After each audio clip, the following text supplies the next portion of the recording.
Romantic कहानियों पर आप सभी का स्वागत है। बिंदिया के साथ मेरे बेडरूम में क्या कर रहा है? मैं बिंदिया से जब भी मिली वो मुझे शाहीन और मेरे शौहर के अफेयर के किस्से सुनाती रही, लेकिन मुझे क्या पता था कि ये औरत खुद ही मेरे शौहर का बिस्तर गर्म करती है। सुबह हुई तो मुझे रसीदा बेगम ने जगाया और बोली, टीवी पर अभी भी लाइव मैच चल रहा है। थोड़ी देर पहले ही दोनों सोकर जगे हैं और फिर शुरू हो गए हैं। मैं कुछ न बोली और सीधे सीधे तकरीबन 10 बजे थे, तभी मेरे बेडरूम का दरवाज़ा खुला और पहले नदीम घर में दाखिल हुआ। फिर उसके पीछे एक औरत भी मेरे बेडरूम में दाखिल हुई। नदीम के साथ बेडरूम में दाखिल होने वाली औरत को देखकर मेरे रोंगटे खड़े हो गए। इस औरत को देखते ही मैं पहचान गई, यह बिंदिया थी। सामने टीवी पर चल रहे मैच को देखकर मेरे साथ रसीदा बेगम के भी होश उड़ चुके थे।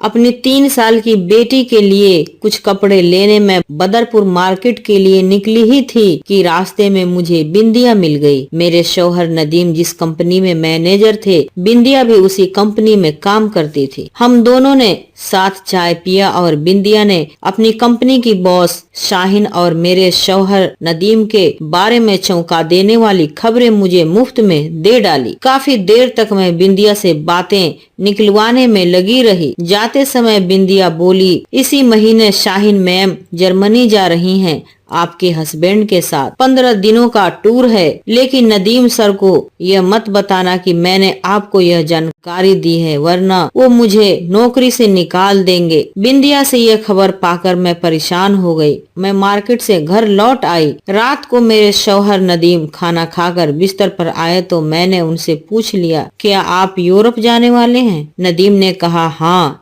लेकिन तुम्हें यह खबर कहाँ से मिली? मैं बोली, आपके मोबाइल की गैलरी में मैंने 22 तारीख की टिकटों की स्क्रीनशॉट देखी, इसीलिए पूछ रही हूँ। आपके साथ कौन जा रहा है? नदीम ने कहा, तुम न यह जासूसी करने की आदत छोड़ दो परवीन। शाहीन मैम के रिश्तेदार की शादी है, इसलिए शाहीन मैम जा रही हैं। मैंने कहा, शाहीन तो शादी में जा रही है, शाहीन के साथ आप वहाँ किस लिए जा रहे हैं? नदीम ने कहा, परवीन, तुम्हें पता है कि शाहीन के शौहर वाजिद भाई ने मेरे लिए कितना कुछ किया है। जब हम लोग भूखे मर रहे थे और हमारे खून के रिश्तों ने हमसे किनारा कर लिया था, उस मुश्किल वक्त में एक वाजिद भाई ही थे जिन्होंने मुझ पर भरोसा किया और मेरी काबिलियत को पहचान कर मुझे अपनी कंपनी में काम दिया। मैंने कहा, वाजिद भाई का एहसान मैं कब भूल रही हूँ, लेकिन वाजिद भाई तो अब इस दुनिया में रहे नहीं, फिर कैसी दोस्ती निभा रहे हैं आप? आप शाहीन की कंपनी में मैनेजर हैं, शाहीन की शौहर नहीं है। मैं साफ साफ कह देती हूँ कि शाहीन से आपकी इतनी नजदीकियां मुझे बर्दाश्त नहीं। वो जर्मनी जाए या जहन्नम में, आप उस औरत के साथ कहीं नहीं जाएंगे। मेरे बात से नदीम बुरी तरह चिढ़ गया और बोला, वाजिद भाई की कंपनी में एक मैं ही हूँ जिस पर शाहीन मैम को भरोसा है, और जर्मनी में वो सिर्फ शादी अटेंड करने नहीं जा रही, बल्कि वहाँ हमें एक बड़ा प्रोजेक्ट भी हाथ लगने वाला है, इसीलिए वो मुझे जर्मनी अपने साथ लेकर जा रही हैं। तुम्हारे दिमाग में शक के अलावा और कुछ नहीं। अरे कम से कम इंसानों की पहचान करना तो सीख लो परवीन। मैंने कहा, आदमी की पहचान करने में मैं तुमसे बेहतर हूँ नदीम। तुम्हारी शाहीन मैडम कैसी इंसान है मैं अच्छी तरह जानती हूँ। मेरे मुंह से इतना सुनना था कि नदीम दूसरी ओर मुंह करके सो गया। मैं समझ गई कि मेरी बातें नदीम को बहुत बुरी लगी हैं। मैंने भी नदीम से कोई बात नहीं की और सो गई। अगली सुबह जब नदीम तैयार होकर ऑफिस के लिए निकल गए, तब मैंने अपनी सास से सारी बातें बता दी। मैं बोली, वाजिद भाई की बीवी शाहीन अभी जवान है और वाजिद भाई की मौत के बाद वही पूरी कंपनी की मालकिन है, लेकिन मेरे शौहर से शाहीन की नजदीकियां लगातार बढ़ती जा रही हैं। 22 तारीख को ये लोग यूरोप जा रहे हैं। मुझे तो दाल में कुछ काला नजर आ रहा है अम्मी, अब आप ही अपने बेटे को समझाओ। यह बात जानकर मेरी सास भी थोड़ी परेशान हो गई। शाम को जब मेरे शौहर घर आए तो मेरी सास ने उनसे पूछ लिया, अगर शाहीन के रिश्तेदार की शादी है तो उसमें तुम्हारा क्या काम है? नदीम बेटा, मैंने दुनिया देखी है, तुम शाहीन की कंपनी में मैनेजर हो लेकिन उसके शौहर नहीं हो, और ऐसा करने की सोचना भी मत। ये पैसे वाले लोग किसी के सगे नहीं होते। तुमसे मतलब निकल गया तो वो औरत तुम्हें भी चाय में पड़ी मक्खी की तरह निकाल फेंकेगी। मुझे तो आज भी शक है कि वाजिद की मौत में शाहीन का ही हाथ है। माँ की बात पर मेरे शौहर मुस्कुरा दिए और अपनी माँ को समझाते हुए बोले, अम्मी तुम भी न परवीन की बातों में आ गई। पूरी दुनिया जानती है कि वाजिद भाई की मौत एक कार एक्सीडेंट में हुई थी। शाहीन का उसके शौहर की मौत में कोई हाथ नहीं, बल्कि वो तो उस वक्त इंडिया में थी भी नहीं। और रही बात मेरी, तो मैं इस कंपनी का सबसे पुराना एम्प्लॉय ही नहीं बल्कि उनके शौहर का सबसे करीबी दोस्त भी हूँ। इसीलिए शाहीन मैम मुझ पर सबसे ज्यादा भरोसा करती हैं। वाजिद भाई के जीजा गौहर साहब जर्मनी में रहते हैं और एक बड़ी कंस्ट्रक्शन कंपनी में मैनेजर हैं। उनके जरिए वहाँ हमें एक कॉन्ट्रैक्ट हासिल करना है और गौहर साहब के बेटे की शादी भी है। इसीलिए मैं शाहीन मैम के साथ जर्मनी जा रहा हूँ। तुम इस बात को नहीं समझोगी कि मेरा जाना कितना जरूरी है। मेरे और मेरी सास के लाख मना करने के बावजूद नदीम नहीं माने और एक हफ्ते के अंदर ही अपने बॉस शाहीन के साथ जर्मनी चले गए। मेरी शादी की 5वीं सालगिरह थी, लेकिन मेरे शौहर नदीम इस वक्त अपनी बॉस शाहीन के साथ जर्मनी में थे। एक जवान औरत के साथ मेरे शौहर का यूं यूरोप जाना मुझे बेहद खल रहा था। मैं इसे नदीम की बेवफाई के तौर पर देख रही थी। आखिर वो मुझसे साफ साफ तो नहीं कह सकता, इसीलिए नदीम ने बिजनेस का बहाना किया है ताकि वो जर्मनी में खुलकर शाहीन के साथ अय्यासियां कर सके। मेरी शादी की 5वीं सालगिरह का दिन था। मैं नदीम की कॉल का इंतजार करती रही और पूरा दिन गुजर गया, लेकिन नदीम का कोई कॉल नहीं आया। मैंने भी गुस्से में उसे कॉल नहीं किया। रात को 10 बजे सबको खाना खिलाकर मैं अपने बिस्तर पर आ गई। मेरी 3 साल की बेटी अपनी दादी के पास सो चुकी थी। मैं बिस्तर पर अकेली पड़ी नदीम को कोस रही थी। 5 साल पहले नदीम बहुत ज्यादा परेशान था। बीटेक होने के बावजूद नदीम कहीं नौकरी नहीं करना चाहता था। नए नए बिजनेस आइडियाज के चक्कर में उसने ढेरों कर्ज कर लिया था। उसकी इस फितरत की वजह से नदीम के अब्बू तंग आ चुके थे। नदीम की माँ को लगता था कि बेटे की शादी हो जाएगी तो वो सुधर जाएगा, तो उसने अपनी बहन की बेटी यानी कि मेरे से नदीम की शादी की जिद पकड़ ली। नदीम भी अपनी माँ की जिद के आगे मजबूर हो गया और इस तरह हम दोनों की शादी हो गई। शादी के 1 साल के अंदर ही नदीम के अब्बू गुजर गए। नदीम अपने नए नए कारोबार के चक्कर में कई दिनों तक घर से गायब रहता। नदीम के घर पर न होने पर मैं और मेरी सास ही अकेले रह जाते। इस बीच मेरी बेटी हुई तो घर में रौनक आ गई। मेरे पास अपनी तन्हाइयों को बांटने के लिए अब मेरी बेटी थी। नदीम अपनी आदतों की वजह से ऐसे हालात में पहुंच गया था कि उसे बल्लभगढ़ का घर बेचना पड़ गया। अब हम बदरपुर में किराए के मकान पर आ गए थे। घर बिकने के बाद नदीम को अकल आई और बिजनेस का उसका सारा भूत उतर गया। वो छोटी मोटी नौकरी ढूंढने लगा। इसी बीच एक दिन वो वाजिद भाई से मिला। वाजिद भाई ने उसका सारा कर्ज चुकता कर दिया और नदीम को अपनी कंपनी में नौकरी दे दी। नदीम अपने दोस्त की कंपनी में पूरे जुनून के साथ काम करने लगा और जल्द ही उसने हालात बदल दिए।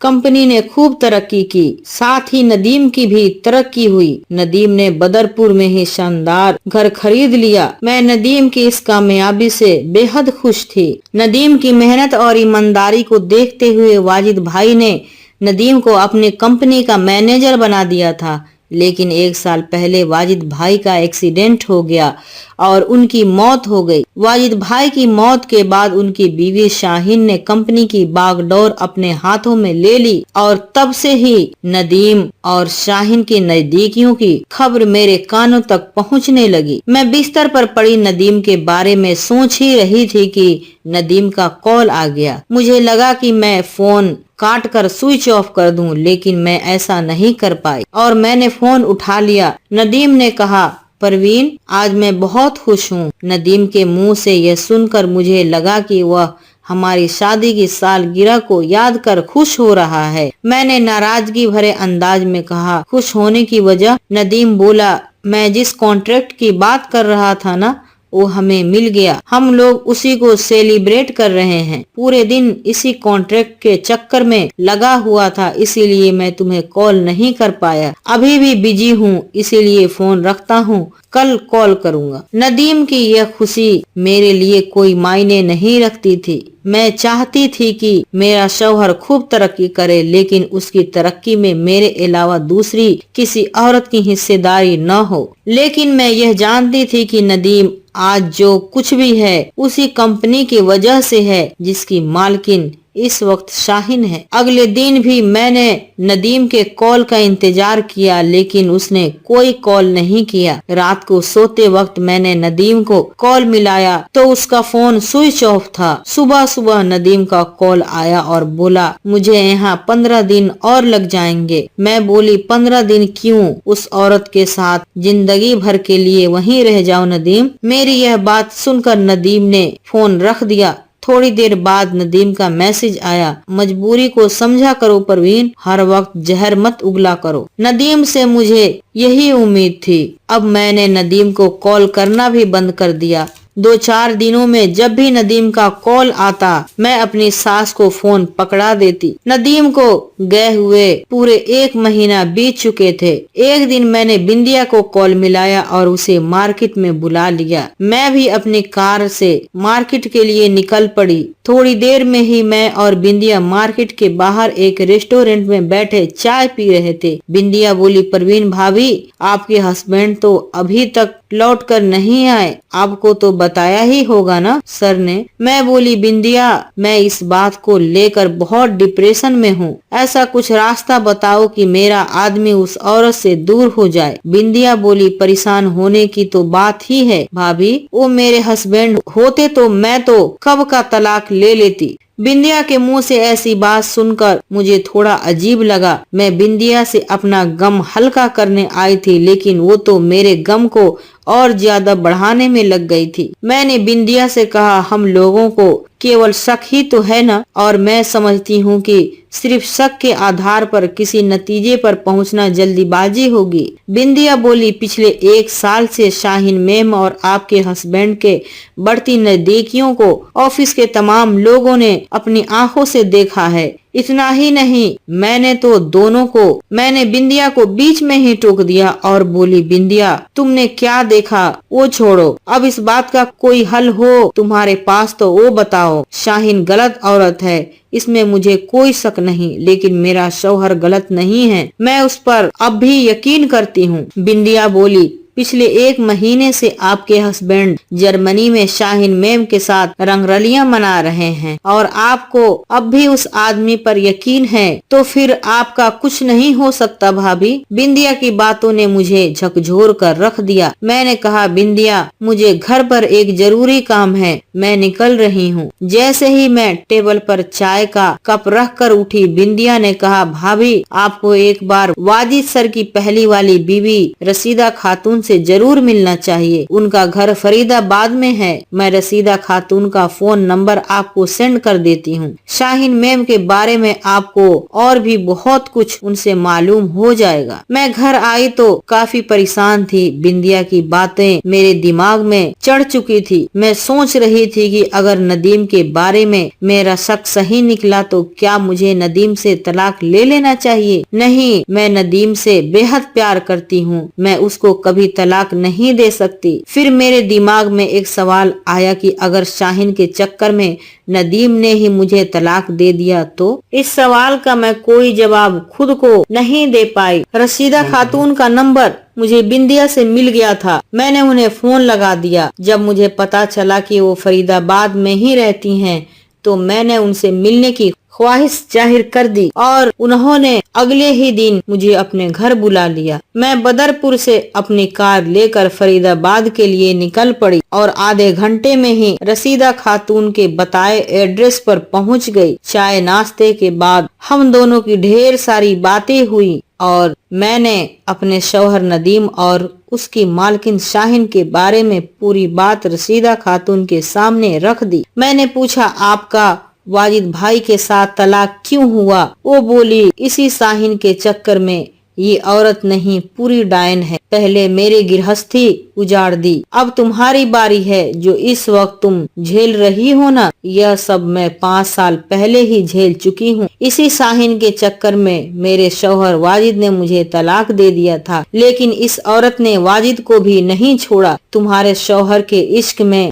पढ़कर इसने पिछले साल वाजिद को मरवा दिया। और मेरी बात याद रखना कि अगर तुमने कदम नहीं उठाया तो जल्द ही तुम्हारा शौहर भी तुम्हें तलाक दे देगा। मैं बोली, मुझे क्या करना चाहिए? वो बोली, नदीम और शाहिन के खिलाफ जितना सबूत इकट्ठा कर सकती हो करो, उसके बाद मेरे पास आ जाना, मैं तुम्हें रास्ता बता दूंगी। रशीदा खातून के बातों से मेरा डर और बढ़ गया। अब मैं तय कर चुकी थी कि मुझे हर हाल में नदीम को शाहिन के चुंगल से आजाद करवाना होगा, वरना एक दिन शाहिन मेरे शौहर को भी मरवा देगी। 1.5 महीने बाद नदीम जर्मनी से लौटकर घर आया। पूरे दिन अपने और शाहिन के रिश्तों के बारे में मुझे यकीन दिलाने की कोशिश करता रहा, लेकिन मुझे अब नदीम पर कोई भरोसा नहीं था। मुझे तो अब उसकी चिंता होने लगी थी। मुझे नदीम तलाक दे दे, यह मैं बर्दाश्त कर लूंगी, लेकिन वो वाजिद भाई की तरह शाहिन के इश्क में बेमौत मारा जाए, यह मुझसे बर्दाश्त नहीं होगा। अगली सुबह जैसे ही नदीम अपनी कार से ऑफिस जाने के लिए निकला, मैंने बिंदिया को कॉल किया और बोली, बिंदिया तुम कहाँ हो? वो बोली, कनॉट प्लेस ऑफिस में अभी पहुँची हूँ। मैंने कहा, नदीम भी अभी अभी घर से निकले हैं, जब ऑफिस पहुँच जाएं तो मुझे खबर कर देना। और सुनो, तुम्हारी मैडम शाहिन आ जाए तो दोनों पर नजर बनाए रखना। दोपहर तक जब बिंदिया का कॉल नहीं आया तो मैंने नदीम को कॉल किया। मैंने पूछा, नदीम तुम शाम को घर आना तो अम्मी की दवाइयाँ लेते आना। मैं मार्केट गई थी लेकिन कुछ दवाइयाँ मिली नहीं। वैसे अभी तुम कहाँ हो? वो बोला, परवीन इस वक्त मैं कनॉट प्लेस ऑफिस में ही हूँ। और सुनो, छोटी छोटी चीजों के लिए मुझे परेशान मत किया करो। नदीम की फटकार सुनने के बाद मैंने बिंदिया को कॉल किया और बोली, तुम्हारे भैया ऑफिस कब पहुँचे? तुमने बताया नहीं। बिंदिया बोली, वो तो ऑफिस में आए ही नहीं अभी तक, वो पक्का शाहिन मैम के घर होंगे। बिंदिया के मुंह से ये बात सुनकर मैं फिर से परेशान हो गई। नदीम अब मुझसे सरासर झूठ बोलने लगा था, साथ ही मेरे लिए उसके दिल में कभी जो मोहब्बत थी वो भी अब खत्म हो गई है। मैंने महसूस किया कि मेरी जिंदगी रशीदा खातून की पुरानी जिंदगी के ट्रैक पर ही चल रही थी, इसीलिए आगे क्या होना है मुझे अंदाजा हो गया था और इसी वजह से मैं डिप्रेशन का शिकार होने लगी थी। मेरी सास की तबीयत दिन ब दिन खराब होती जा रही थी। मेरा पूरा दिन हॉस्पिटल में बीत जाता। बीमार सास और 3 साल की बेटी को लिए मैं हॉस्पिटल जाती और शाम को घर आती। नदीम के पास बिल्कुल फुर्सत नहीं थी। वो कहता कि नए प्रोजेक्ट के चक्कर में उसके पास बिल्कुल भी फुर्सत नहीं है, लेकिन मैं जानती थी कि उसका यह नया प्रोजेक्ट क्या है। कुछ दिनों में मेरी हॉस्पिटल की भाग दौड़ खत्म हो गई क्योंकि मेरी सास का इंतकाल हो गया। उनकी मिट्टी के वक्त शाहिन भी घर आई। पहली बार मैंने शाहिन को देखा। वो सच में बहुत खूबसूरत थी। उसकी यह खूबसूरती देखकर मैं समझ गई कि नदीम इतनी जल्दी इस चुड़ैल के चंगुल से आजाद नहीं हो पाएगा। सास के जाने के बाद मैं घर में बिल्कुल अकेली हो गई। नदीम सुबह ऑफिस जाता और देर रात तक घर लौटता। इस बीच बड़ा सा घर मुझे काटने को दौड़ता था। मेरी 3 साल की बेटी भी मेरी तन्हाइयों को नहीं बांट पाती थी। मेरी सास को गुजरे अभी 1 हफ्ते ही हुए थे कि एक दिन नदीम ने मुझसे कहा, परवीन मैं चाहता हूँ कि तुम कुछ दिनों के लिए मथुरा अपने घर चली जाओ, क्योंकि अगले कुछ दिनों तक मैं बहुत बिजी रहूंगा। मुझे कई जगह जाना होगा और मेरे न रहने पर तुम यहाँ अकेली रह जाओगी। अम्मी जिंदा थी तो मुझे ज्यादा फिक्र नहीं होती थी। तुम अपने घर बात कर मुझे रात तक तक बता देना। इतना कहकर नदीम ऑफिस के लिए निकल गया। अब मुझे रशीदा खातून की बातें याद आने लगी। उस औरत के साथ उसके शौहर ने भी ऐसा ही किया होगा। मैं मथुरा चली जाऊंगी, उसके बाद यह आदमी मुझे तलाक दे देगा। नदीम के जाते ही मैंने अपनी बेटी को साथ में लिया और रसीदा बेगम के घर पहुंच गई। मैंने जब सुबह वाली बात रसीदा बेगम को बताई तो उन्होंने झट से कहा, मैंने तुम्हें पहले ही आगाह किया था, लेकिन तुमने कोई कदम नहीं उठाया। अब भुगतो, नदीम तुम्हें जल्द ही तलाक देने वाला है, इसीलिए तुम्हें मथुरा भेज रहा है। मैं अपने सर पर हाथ रखे रसीदा बेगम के सोफे पर बैठी थी। वो मुझसे बात करते हुए मेरे लिए पानी का गिलास ले आई और बोली, देखो परवीन, तुम अपने शौहर से बहुत प्यार करती हो, यह मैं जानती हूँ, लेकिन तुम अपने प्यार को पाने की खातिर क्या कर रही हो? यूँ सिर पर हाथ रखने से मामले हल नहीं होते। इससे पहले कि पानी सर से ऊपर गुजर जाए, तुम्हें कुछ न कुछ तो करना ही होगा। मैं बोली, आप मुझे रास्ता बताओ। नदीम को उस चुड़ैल की चंगुल से बाहर निकालने के लिए मैं कुछ भी करूंगी। मेरी यह बात सुनकर रसीदा बेगम ने राहत की सांस ली और बोली, तुम नदीम की बात मानकर कल ही अपने मायके के लिए निकल जाओ। मैं बोली, लेकिन इससे क्या होगा? मैं मायके चली जाऊं, नदीम तो यही चाहता है ना। मेरी यह बात सुनकर रसीदा बेगम मुस्कुरा गई और बोली, नदीम की नजर में तुम अपने मायके जाओगी, लेकिन तुम मायके नहीं जाओगी बल्कि मेरे घर आ जाओगी। तुम आज ही अपने घर के बेडरूम में जासूसी कैमरे फिट कर दो, क्योंकि नदीम तुम्हें मायके इसीलिए भेज रहा है ताकि वो तुम्हारे न रहने पर तुम्हारे ही बेडरूम में शाहीन के साथ रंगरलियां मना सके। दोनों को नंगा करने का इससे बेहतर मौका तुम्हें नहीं मिलेगा। मैंने कहा, लेकिन वो दोनों तो होटल में जाकर ये शाहीन के घर पर भी तो मजे कर सकते हैं ना। अगर हमारा यह प्लान फेल हो गया तो मेरा मतलब है कि दोनों बदरपुर मेरे घर पर आए ही ना तो। रशीदा बेगम बोली, अरे पगली, शाहीन के घर पर काम चल रहा है और जब तुम्हारा बड़ा सा घर दोनों के लिए पूरी तरह अवेलेबल होगा तो वो दोनों होटल में क्यों जाएंगे? मैंने फिर पूछा, अगर मान लो कि हमारा यह प्लान सक्सेस हो गया, तब मतलब कि हमने दोनों को रंगे हाथों पकड़ लिया, इससे क्या होगा? क्या दोनों सुधर जाएंगे? क्या नदीम मुझे तलाक नहीं देगा? मुझे तो लगता है कि दोनों को अगर मैंने एक्सपोज कर भी दिया तो दोनों तुरंत शादी कर लेंगे और नदीम मुझे तलाक दे देगा। रसीदा ने कहा, हमारे पास दोनों की इश्कबाजी का सबूत होगा तो हम सीधे पुलिस के पास जाएंगे और पुलिस को बताएंगे कि शाहीन ने अपने लालच और अपने अय्यासियों के चक्कर में मेरे शौहर वाजिद का एक्सीडेंट करवाया है। वाजिद का केस रीओपन होगा तो शाहीन जेल में होगी। मैंने पूछा, ऐसे तो नदीम भी जेल चला जाएगा क्योंकि पुलिस तो उस पर भी शक करेगी। रसीदा बेगम ने कहा, तुम इतना दिमाग न लगाओ, तुम्हें नदीम के जेल जाने का डर है। अगर उसे जेल हुई भी तो सिर्फ 3 साल में वो बाहर आ जाएगा, लेकिन अगर हमने ऐसा न किया तो शाहीन का अगला शिकार तुम्हारा शौहर ही होगा। ऐसे बदकार औरत का किसी भी मर्द से दिल नहीं भरता। उसे जैसे ही नदीम से अच्छा कोई और मिलेगा वो उसे भी रास्ते से हटा देगी, फिर रहना मेरी तरह विधवा बनकर। रसीदा बेगम ने मुझे एक गुलदस्ता दिया जिसमें जासूसी कैमरा लगा हुआ था। उस कैमरे को मेरे मोबाइल से कनेक्ट कर कैसे इस्तेमाल करना है ये भी उन्होंने मुझे अच्छी तरह सिखा दिया। मैं बदरपुर अपने घर आ गई और अपने घर के बेडरूम में उस गुलदस्ते को ले जाकर ऐसी जगह रख दिया कि पूरा बेड उस कैमरे में फिट हो जाए। फिर मैंने कैमरे को ऑन कर उसे कई बार चेक किया। रात को जब मेरे शौहर घर आए तो मैंने उनसे कहा कि मैंने अपने घर बात कर ली है, मैं कल सुबह ही मथुरा जा रही हूँ।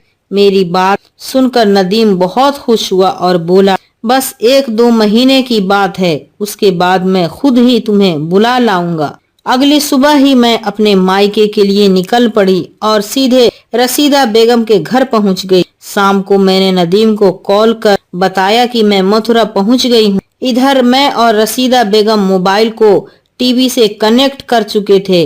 गुलदस्ते में छुपे कैमरे से मेरे घर का बेड बिल्कुल साफ दिख रहा था। पूरे दिन हम टीवी के सामने ऐसे बैठे रहे जैसे लाइव मैच चल रहा हो। हमें रात होने का बेसब्री से इंतजार था। गुलदस्ते में नाइट विजन कैमरा लगा हुआ था। अगर नदीम बेडरूम की लाइट भी बंद कर देता तो भी हम उसे आसानी से देख सकते थे।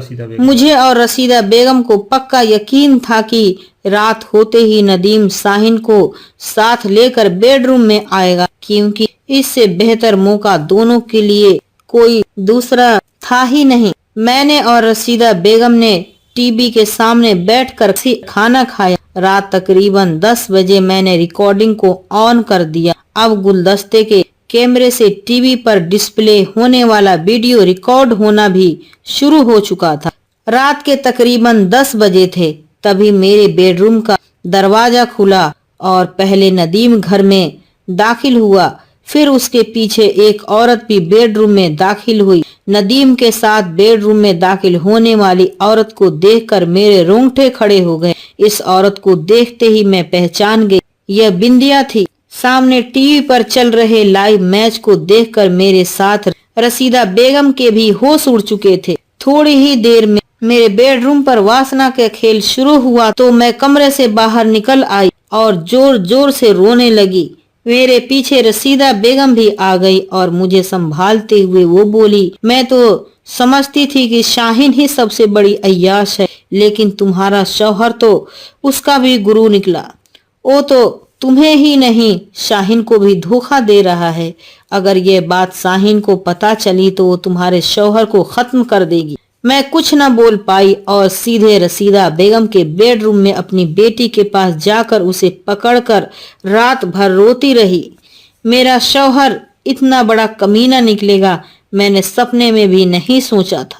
अगर उसका अफेयर शाहीन के साथ है तो फिर वो बिंदिया के साथ मेरे बेडरूम में क्या कर रहा है। मैं बिंदिया से जब भी मिली वो मुझे शाहीन और मेरे शौहर के अफेयर के किस्से सुनाती रही, लेकिन मुझे क्या पता था कि ये औरत खुद ही मेरे शौहर का बिस्तर गर्म करती है। सुबह हुई तो मुझे रशीदा बेगम ने जगाया और बोली, टीवी पर अभी भी लाइव मैच चल रहा है। थोड़ी देर पहले ही दोनों सोकर जगे हैं और फिर शुरू हो गए हैं। मैं कुछ न बोली और सीधे बाथरूम में चली गई। बाथरूम से निकलकर बाहर आई तो देखा कि रसीदा बेगम टीवी बंद कर चुकी थी और मेरी बेटी को नाश्ता करा रही थी। वो बोली, अब हम क्या करेंगे? मैं तो कहती हूँ तुम अभी घर पहुँच जाओ और तुम्हारे फोन में जो लाइव मैच रिकॉर्ड हुआ है वो दोनों के सामने रख कर पूछो।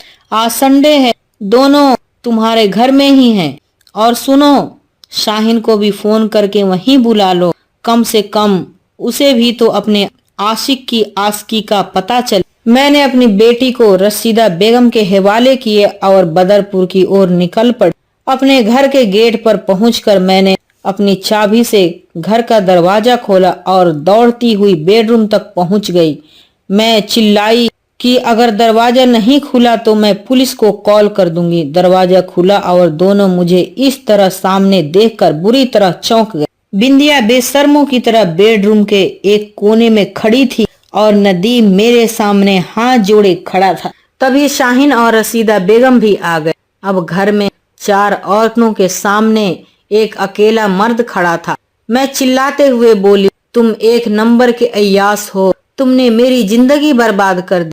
इसके अलावा और कितने रखेल हैं तुम्हारे नदीम? यह कहकर मैं जोर जोर से रोने लगी। तभी शाहीन मेरे करीब आई और बोली, परवीन भाभी, ये औरत नदीम की रखेल नहीं बल्कि इनकी पहली बीवी है। ये बात सुनकर मैंने शाहीन के गाल पर एक चांटा जड़ दिया और बोले, ये नदीम की बीवी है तो नदीम की रखेल कौन है? तुम। इस बार नदीम ने मुझे जोर से थप्पड़ मारा और बोला, शाहीन मेरी सगी बड़ी बहन है। हमारी शादी के 1 साल पहले शाहीन ने घर से भागकर मेरे दोस्त वाजिद से शादी कर ली थी। मेरा दोस्त वाजिद की पहली बीवी रशीदा खातून है। घर वालों की मर्जी के खिलाफ जाकर एक शादीशुदा आदमी से शादी करने की वजह से मेरे घर वालों ने शाहीन से अपने सारे रिश्ते तोड़ लिए। शाहीन से शादी के बाद वाजिद की जिंदगी में भी भूचाल आ गया। उनकी पहली बीवी ने उन पर तलाक का केस ठोक दिया और मुआवजे में वाजिद की आधी प्रॉपर्टी रशीदा खातून की हो गई। इसी बीच मेरी शादी हुई और मैं बहुत ज्यादा परेशान हो गया था। तब मैंने अपने जीजा वाजिद से मदद मांगी और उन्होंने मेरी सारी मुश्किलें हल कर दी और मैंने उनके एहसान के बदले में उनकी कंपनी में अपना पूरा जुनून झोंक दिया, जिसका नतीजा ये हुआ कि वाजिद की कंपनी ने जल्द ही तरक्की के आसमान को छू लिया। मैं नदीम की बातों को गौर से सुन रही थी। इतना बोलकर जब नदीम रुका तो मैंने पूछा, और बिंदिया तुम्हारी बीवी कैसे हो गई, ये तो बता देते। नदीम ने कहा, नए नए बिजनेस के चक्कर में मैं कर्ज में डूबा हुआ था। उसी दौरान मैंने बिंदिया के पापा से 5 लाख का कर्ज ले लिया था, जिसे मैं चुका नहीं पा रहा था।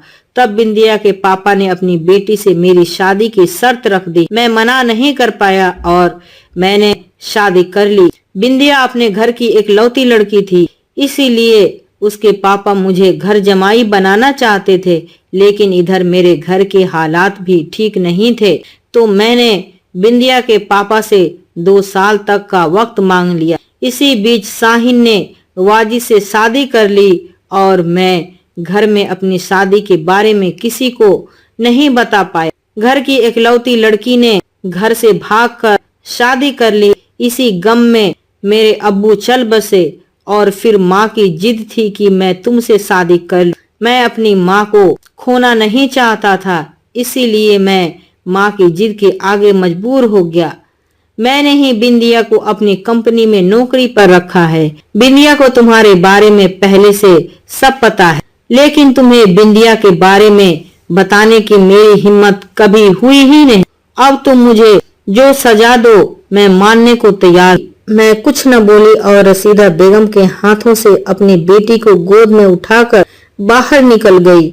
1 साल बीत चुके हैं। नदीम मुझे बेहद प्यार करने लगा है। शायद इसीलिए मैंने उसे माफ कर दिया है, क्योंकि कभी कभी हालात से समझौता करना हमारी मजबूरी हो जाती है। दोस्तों, वीडियो कैसा लगा कमेंट करके ज़रूर बताना। अगर वीडियो अच्छा लगा तो मेरे वीडियो को लाइक और मेरे चैनल को सब्सक्राइब ज़रूर कर देना।